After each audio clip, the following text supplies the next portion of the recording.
later on, I would leave that company, go to another company, and I did it again, right? I climbed the corporate ladder in a very short period of time.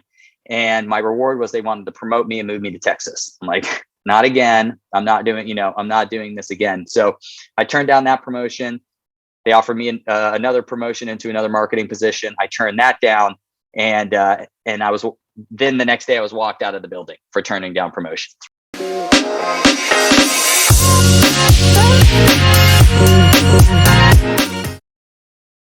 Well, welcome to the One Step Podcast, where we share inspirational stories of change makers in different fields, whether in business, nonprofits, sports, etc., so you can gain practical insights for your one step, whether you're first or you're next in creating change within your own life and in the lives around you.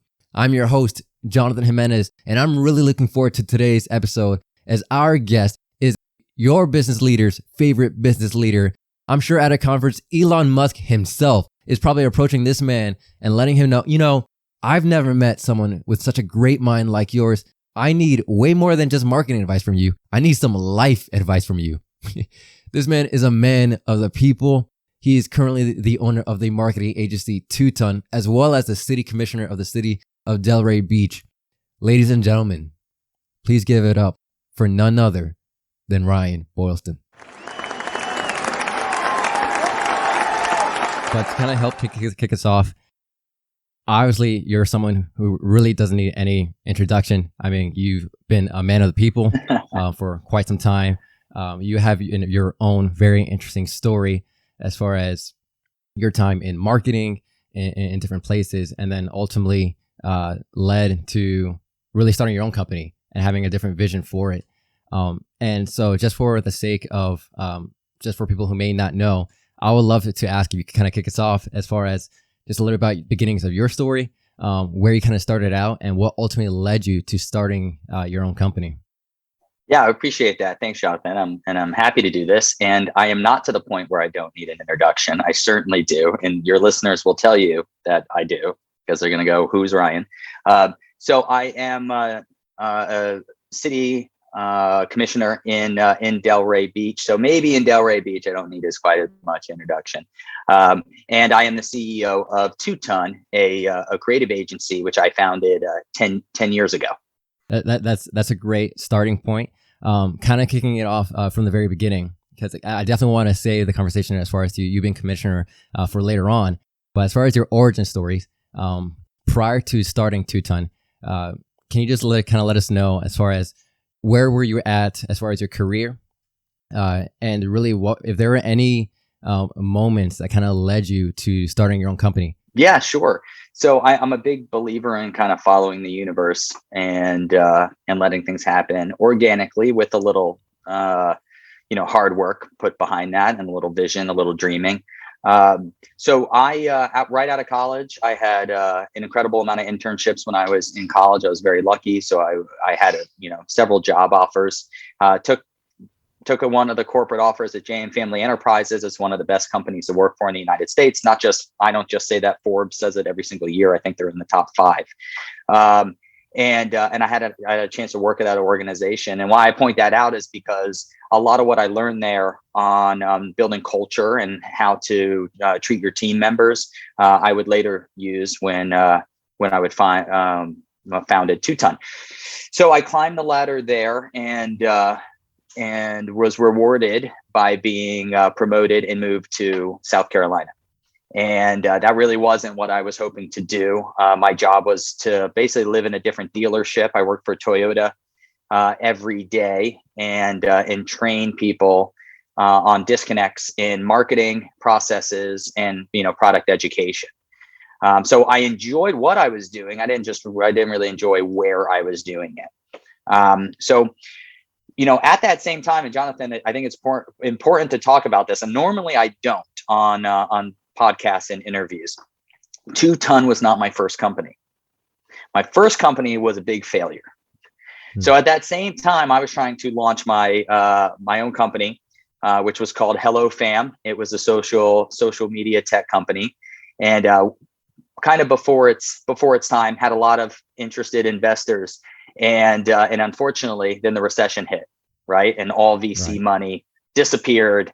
And I had to keep my day job. So I just think it's important because I don't think we talk about failures enough, right? Because I learned so much from starting that first business, which saw an opportunity in the market, but that opportunity wasn't in my wheelhouse. I wasn't a programmer. I wasn't a developer. I wasn't someone who had built a social media network, right? As a matter of fact, that social media network was built for parents and kids, and I was yet to become a parent, right? Or have any kids. So, I really saw an opportunity, but it really wasn't in my wheelhouse. And it's important to point out because, later on I would leave that company, go to another company, and I did it again, right? I climbed the corporate ladder in a very short period of time. And my reward was they wanted to promote me and move me to Texas. I'm like, wow. Not again. I'm not doing this again. So I turned down that promotion. They offered me another promotion into another marketing position. I turned that down, and then the next day I was walked out of the building for turning down promotions. Right? I guess you can't do that at where I was, which was AutoNation, which headquartered down in Fort Lauderdale. They were like, you can leave. So that was fine because I had my own little consulting firm on the side where I was helping small and medium-sized businesses with their disconnects in processes in marketing and product education. The same thing I was doing for dealerships, I was just doing it in a different space. And I was really hoping to build that up into my own company. Now that very much is in my wheelhouse, right? It's not only what I went to school for, but it's also what I did when I worked for some of the best companies in the world, which I'll still give AutoNation the credit there. They are a great company. And of course, JM Family Enterprises and Toyota Motor Sales. So from that day, driving home from AutoNation, I was on the phone calling all of my, small clients saying, hey, you wanted more of my time? You can have it now. You remember that friend you wanted to introduce me to? Well, you can make that introduction now. And the next day I got up, I put my same, button down shirt, slacks, everything on. I got up at the exact same time. Wow. And I left the house. As a matter of fact, I was going to go to my first office for this interview today, but I was worried that the internet wouldn't be good enough for the interview, which was the Delray Beach Library. So every day, actually, now my first day, Jonathan, I show up, I got my button down shirt, like I'm going into work because I just started my own company and I'm going to make this work. I show up 8 a.m. at the library. Library doesn't open until 9. Oh my God. So I had to go get some coffee, burn some time, but then I get back there at 9 and I rented my first office by the hour. It was free. It was free, but every hour I had to walk out to the young lady at the counter there and ask if there was anybody waiting. And then the afternoons, it would get a little rough because there was some competition for quiet room 203 as the students would come in and want an area to study. So I had to compete. I had to compete with them. So, but I turned, I flipped that around. This is what we do, right? We're marketers. We look for, opportunities. And my whole pitch back then was, you'll never have to come to me. I'll always come to you. Why? Because I was working out of the library. Right. But it sounded good. It was great customer service. Right. So that's how I got started with 2 Ton. No, that's a great pitching point. And I appreciate you highlighting the fact that 2 Ton wasn't your first company.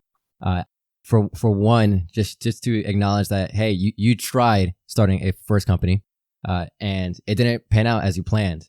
I think many people could react to that as far as taking a step and creating change in their own lives, thinking, well, what if I fail? And I think you're just a testament that it's okay to fail, that you may try and it may not succeed. It's funny you bring that up. For me, as you know, I currently announced that I'm actually going to be running a marathon fundraising for a charity called nonprofit called Charity Water. And this is actually my 3rd campaign I've ever ran with them, as far as having a campaign for them. The first one was the first ever one. It was on my 16th birthday, just saying, hey, you'd like to contribute for my birthday, a goal of $500. And I actually met the goal. I remember I was $22 away from meeting the goal. And some random stranger online said, hey, I want to see you meet that goal, and actually met it. And so it was a first win. The second time I went for it, I wanted to go ahead and 10x the fundraising goal, say $5,000. Mm-hmm. And at the time I was 20 years old and I'm thinking, dear God, like this is insane. And at 20 years old, I'm thinking, you know what? I'm so invested in this. I'm going to put $100. Little did I know, $100 compared to a $5,000 goal is not really much. And I actually did not meet the goal. As a matter of fact, I even dropped the fundraising goal down to $1,000 and thought, okay, surely I'll still meet it. And even then, I didn't meet the goal. And leading it to really this third time around, this is actually the first time where I'm like, hey, you know what? A $6,000 goal, upping it up. But I'm really genuinely believing this time that I'm putting $1,000 towards it, about 16%, and people have kind of caught on. And I know you've been a great supporter of that as well. And really just from the get, I've already surpassed that second time around, not just despite my own contribution, but even from the contribution of others as well. And I think part of just realizing that failure is part of the journey, part of the story. I think it could really encourage us that we don't have to stop there, that even if we take one step and it doesn't pan out as we plan, that we could still take another step to get back up, to learn. And you did just that. And not only that, you were willing to make some pretty great sacrifices, meeting at the Delray Beach office and so forth, and leading to building a significant company that you have today. One question I would love to ask, a follow-up, you mentioned earlier how everything you learned about culture and so forth, as far as how to run a company, you learned from your previous positions. Mm-hmm. I would imagine that listeners and others probably hate their job right now, and they're thinking, I just want to get the heck out of here. And I'm sure you mentioned that you had a level of discontentment, that you enjoy what you're doing, but not exactly where you're doing it at. Talk to me a little bit about some of the experiences that you had in those previous companies that actually served you really well with where you're currently at now. Yeah, you know what? It wasn't just Jay and Family Enterprises, which they look at all of their team members as associates. Mr. Moran was real big on that. He does not use the word employee. You do not use the word employee there, right? Everyone was an associate. Everyone was vested in the company and rowing in the same direction. And he didn't really worry about clock in, clock out, even back then. Now there was, maybe no remote working yet, right? We weren't quite as progressive as, we are now, post COVID, but he was about providing all the type of benefits. I mean, I remember there was gyms, you would get your hair cut, like there was a salon like on campus, there was a doctor's. Goodness. He was like, if you were feeling sick, we want to be able to provide you a doctor on campus that you can go to. I mean, he had the Google-esque model, but way before Google even existed. But it was always how he treated his people, right? How he talked about his associates. Everyone there was an associate, whether you worked, in the cafeteria, or you were an accountant, or you were out in the dealership selling cars. It didn't matter. You were his associate. And I thought that was really cool. And what was great was Mr. Moran, although probably, close to a billionaire, he drove a Toyota to work every single day. He would only own Toyotas. Why? Because, and he was a car guy. Okay. He loved cars. He's in the car industry. This is Jim Moran, the courtesy man from Chicago. First guy to ever sell cars on TV. All right. He's a car guy, but Toyota is the one who gave him the second chance in the auto industry to build this empire. So so he only would allow himself to drive that product, a Toyota product, not even a Lexus. He wouldn't even let himself drive a Lexus. It had to say Toyota on it. So it was like picking up on little things like that. And I'll even go back a little bit further. I worked at Walmart from when I was 16. I went and filled out the resume a few weeks before my birthday, and they were like, "Oh, sorry, you're not 16. We only hire 16-year-olds." I said, "I know. I want to have all paperwork and interviews done before I turn 16, so I can start." I was ready to work, right? And when I was at Walmart, what I thought was really neat is that, and then you might see this connection at Two Ton, Walmart would pull us into a meeting. I can't remember if it was every week or every other week, and update us on the numbers of the store, how we're doing, profit, revenue, right? How are stocks? Later, I would find out that I had stock. I didn't even know it. Like when I would go to quit, they're like, "Oh, you have this much stock in the company." How we're competing against other stores, right? And then while I was there, they knew that I probably wasn't going to work at Walmart forever, but they invested in me. They trained me in every single one of the departments, man. I could mix paint. I could make you a copy of your key. I could work the returns, the cashier, the stock. They trained me in everything. They invested in me, and they treated me like I was part of this huge corporation, even though most of the time I was just ringing people up or, going and getting the carts out in the rainy Florida weather from the parking lot. Right. So I thought that was always really, really neat about those two organizations. That's really amazing. Kind of want to go back earlier to something you mentioned. You mentioned how when the recession hit, all venture capital kind of left and you still needed to maintain your day job. And on top of that, you still had this itch though to start a company and so forth. And when you launched 2 Ton, I know you were under circumstances, even within your own family as well, where things were pretty dire. Can you talk to us a little bit about that? And what was the motivation that really challenged you and pushed you to keep going in this pursuit? So I didn't want to fail any investors or take on any debt, right? So already my plate was full. The goal was I needed to make enough money to pay my mortgage, right? Take care of my family. At that time, it was my wife and my young son. That was enough right there. So, okay, if you're not going to take on investors, and you're not going to take out debt, then how are you going to make it work, right? And I've been asked that question a lot. Well, it's sweat equity. So for the first almost, I'd say 18 months, maybe even stretching 2 years, I would get up in the morning. I would go to work if that meant the library. Eventually, I got a small office. I would work all the way up until dinner. I'd come home. I'd eat with my family. I'd spend time with my family. I'd get to put my son to bed. My wife's teacher, she got to be up early. She would go to bed, and then my second shift would start. Wow. Right? Jump on the computer, jump on the couch, open up the laptop, and then I'd probably work. Sometimes, if I was lucky, I was in bed by 2. Sometimes it was 5. And then I just did that every single day, Monday to Friday, sometimes obviously on the weekends, until you get to the point where you can hire someone, right? So I worked about 80 hours a week until I could hire that first person. Well, that didn't mean I could immediately drop down to 40. I probably dropped down to 75, right? And then you hire another person. And it was a tough way to do it. But after my first experience, which did have some investors, right? Which I still look at that I let down. And then had other investors that as soon as they walked away, that ended my trajectory of my company. I just didn't want that to happen again. So it was worth the sweat equity for sure.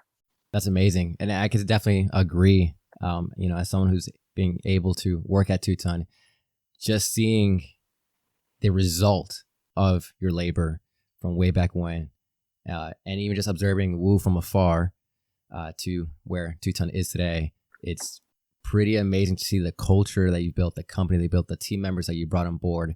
And one thing I've consistently seen about you, Ryan, is you've been a type of person, both within the company and outside of the company, to constantly empower others and create opportunities for others to walk in their own path. And it's something I definitely admire and respect about you. The other thing I definitely respect about you as a leader at 2 Ton is you're always willing just to do even just mundane work, as what quote unquote some people would consider mundane. For example, even if it meant putting furniture together for our company and so forth, and not only just delegating to somebody else will take care of it. Being a hands-on leader, not many people are willing to do so, and that fact that you have that character and that heart to empower others and so forth, I think definitely speaks to just the type of person that you are. And I think we see the result of that. Kind of shifting gears, something as I mentioned earlier, as how you constantly empower others. I know you've been very involved in the community, specifically in the city of Delray, for the longest time, and have really been a part of transforming the city over the years. I would love to ask, what's been the motivation? Why did you gain a heart for Delray, and what caused you to really get involved to see it become better over the years? Yeah. Well, I'll tell. Well, first, thank you for the kind words. And you know what? Sometimes taking a break from your day to build a picnic table, is actually kind of rewarding in itself. Just for the record. So, but when it comes to politics, I wasn't a political person growing up. I didn't come from a political household. That was not a goal of mine at all. 15 years ago, my wife and I moved to Delray Beach. Growing up in South Florida, I did not think we would end up here, because when I was a young kid, you didn't come to Delray Beach. Maybe you went once a year to the Gladiola Festival, the Delray Fair. But aside from that, you wouldn't step foot in it. I went to high school, and then I went to college, and then we moved back. And I'm like, I can't believe I want to move to Delray Beach. And so we bought a house here, and I started asking questions. I wanted to know, like, how did this happen? How did Delray Beach in a decade go from that to this? And I learned about all just the stories about the community. They just rose up and said, you know what, this isn't good enough. And they Mm. created these boards, and then they had these public charrettes, and it truly was a community homegrown like happening that, like, cities spend a lot of money on consultants and all these other ways. Like, this grew from the community. So I said, okay, well, we love it here. We're going to live here. So then I should give back. I'm a resident, right? I should do the same. So I went to all the board meetings in the city, and we have a lot of boards. And I was like trying to find out which one would be the best for me. And I learned there's some boards that you have to be elected to, i.e. the city commission board, right? So I'm like, nope, not that one. Then there's ones you have to be appointed to by an elected official. So you have to put in an application. You got to be kind of politically connected, and you got to be appointed. I was like, not that one. And then there are some boards that all you have to do is do this. They just go, hey, who wants to be on the board this year? Me. And that was the Pineapple Grove Arts District Board. And Wow. and talking about finding, like, opportunities to bring your own wheelhouse, your own, skills or things that you've learned to the table, or to a company. That board's probably average age was about 70, right? They were, and I was like 25. So they were looking for some, like, some new blood. And they were also looking to, like, we don't have anyone to pass the baton off to, And so I met some fantastic people that mentored me, that gave me so many like life lessons, and so many community insights that I'll hold on to forever, that I use every single day. They were an incredible group of people. So I started giving back in that way. And like anything I dive into 110%. And then next thing you know, people are asking me to sit on, this committee or this steering board. And one thing led to another. And then I was on the Downtown Development Authority board for 6 years, which is a special tax and district, has a budget of about $1 million to manage. I finished as the chair of that board. And then from there, I wasn't looking to get into politics, but because I had built such a resume and a little bit of a name for myself in Delray Beach, due to politics, I couldn't get appointed to any more boards. There were certain individuals that didn't want me to continue building my resume for the fear that I might run for commission one day. So I ran for commission against one of them, and unsat them in the seat. And that was in 2018. That's amazing. Now, one thing I draw from just that journey is the fact that you had partnerships along the way, that it wasn't completely by yourself. And I love to just hear a little bit more, as from your own journey, looking back, something just that importance. I think we could often think that taking a step, we had to do it on our own. And you obviously chose a different route to go ahead and partner with people. Just talk to me, what has been some of the benefits when you have chosen to collaborate and work with other people versus pushing your own agenda, pushing your own effort into the community? Well, in order to collaborate, usually the hardest part for people is just asking, right? Asking for that help, or asking to meet, or asking to, have lunch, right? Just to ask some questions and get to know them and get some experience and get some knowledge from them. That's just not done enough. I mean, I've reached out to CEOs of very large companies, just to say, hey, 5 minutes on the phone with you would probably be like a wealth of knowledge. You'd be surprised. Half of them will call back, half of them will go, hey, give me a call, So I think the hardest part is asking, right? And I was asking. I was willing to, just take it all in. I have learned, just as being a community leader, not only a leader in business, but as a community leader, that buy-in is so important. It's so important to do it together, right? And there are days where you're like, I just want to go get it done. I can just go get it done, right? I think about that in the city of Delray Beach. I see something that needs to be pressure washed or painted, right? And I'm like, I can just go get that done, right? I could literally physically go do that. And I also could pick up the phone and go get that done. But to more unwrap, well, why is that section of our city not getting the same, right? The same maintenance as other parts of our city? And then who really should speak up on that? right? Who really should drive that conversation? And I know it slows things down. But yeah, government works slow anyway. So it's like, it's okay. That I've really learned. But it's having the buy-in and putting a process in place that won't just fix the problem today, but will fix it forever, right? So that it doesn't happen again is super important and worth the investment of time. That's super great to hear. I love to ask, in light of you just being involved in business, in commerce, politically in the city of Delray, what is your vision as far as what Two-Ton can become and its role in the city? And more specifically, your vision for the city of Delray. What do you hope to see? So for Two-Ton, I just wanted to continue to grow. I mean, what I became addicted to with owning Two-Ton and starting Two-Ton was creating jobs, right? Creating jobs. It started off with just creating one job, which I just had to, create my own job. And then a passion, obviously, for helping people, small, medium-sized businesses, right? Take their business to the next level, for sure.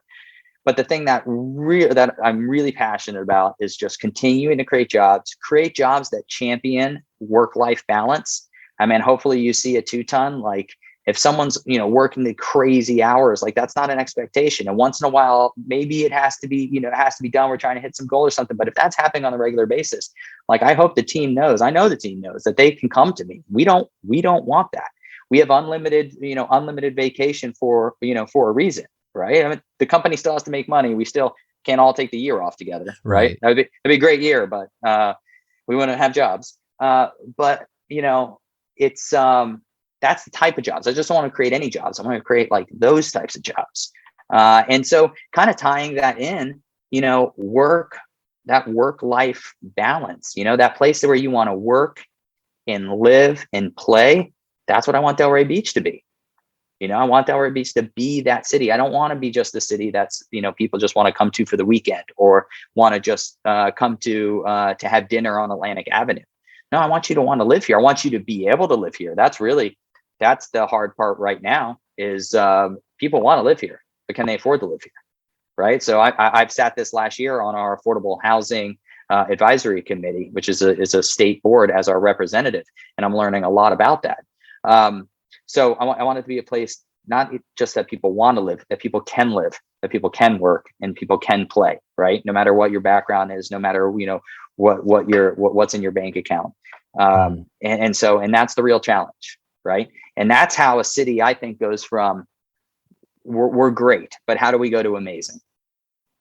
In pursuit of that vision, I would imagine there are probably moments where it could feel either intimidating because of uncertainty of not knowing how to proceed. It could perhaps feel lonely as far as having this desire and have this vision that perhaps others haven't quite caught yet.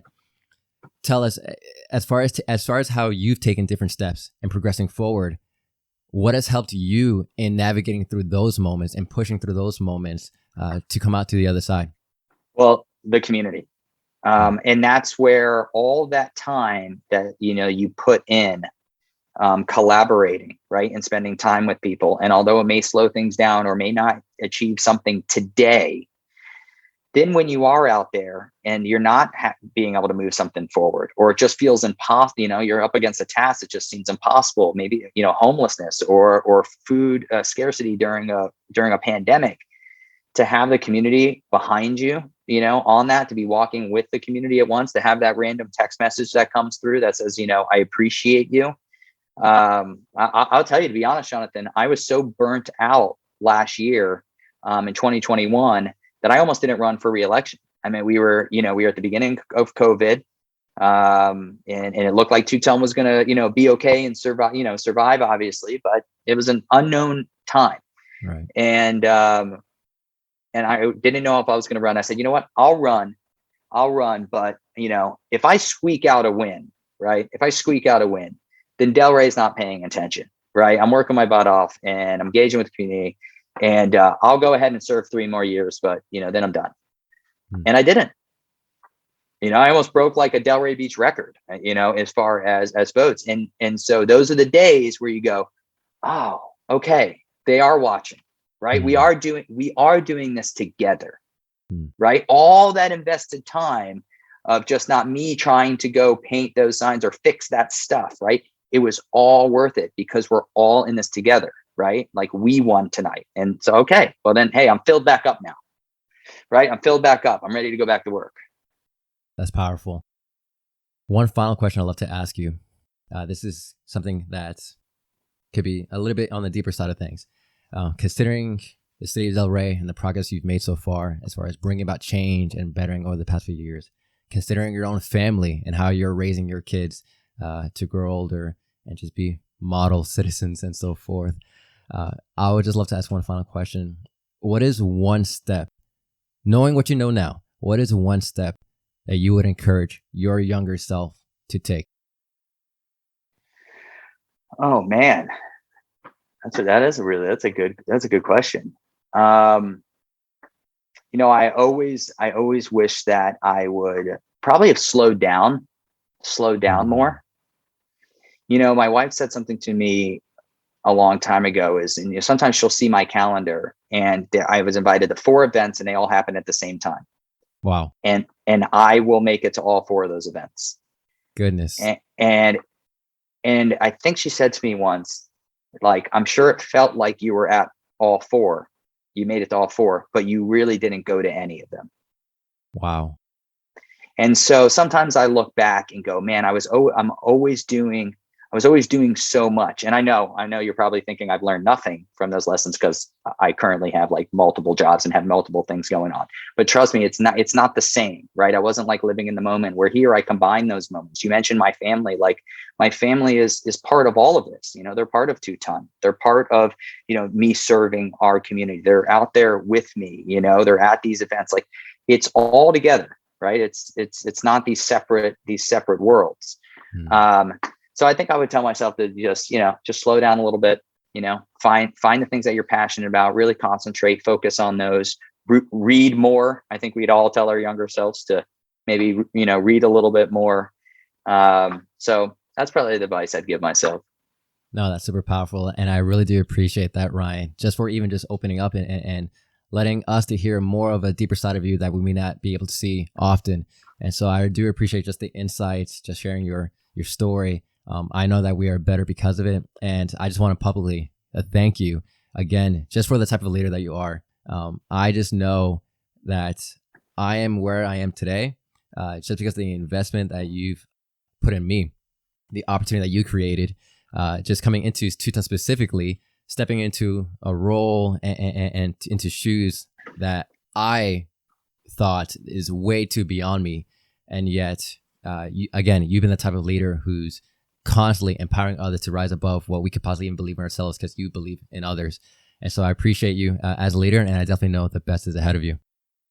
Man, we're always figuring it out, right? You got to see it. You were on the front line and got to watch, about halfway through, my 10 years of owning Two Ton, we went through a merger and it was difficult. It wasn't easy. We thought it was going to be, 3 to 4 month merger. It took over a year to really work out all the details and get, back like rowing all in the same direction. You got to watch that. That was a challenge for me. That was like it was a big risk. It was a big challenge. But oh my God, it paid off because every Absolutely. time I have found the universe, when they give you a challenge like that, they ask you to take a leap. I've been rewarded so many times, even when you fail. And I don't know if you know this, but my longtime partner in Two Ton is Andrew Heist. I met him because in my last failed company, he worked at the marketing company I hired. Had I never failed at that, we would have never met and we would have never had a chance to work, this long together. He would have never moved back from Buffalo and met his wife and now has 2 kids. Goodness. So just to end on that, I'm a huge believer in like things happen.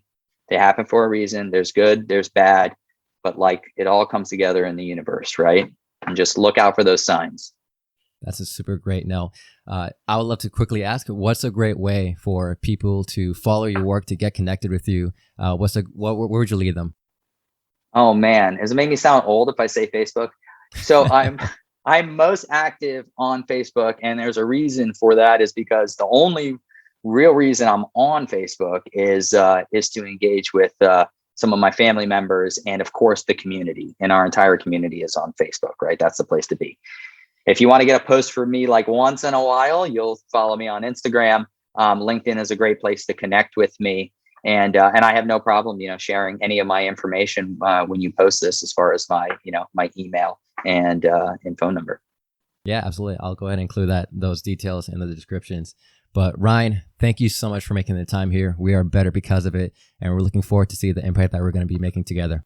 All right, cool. This was fun. Thanks, Jonathan.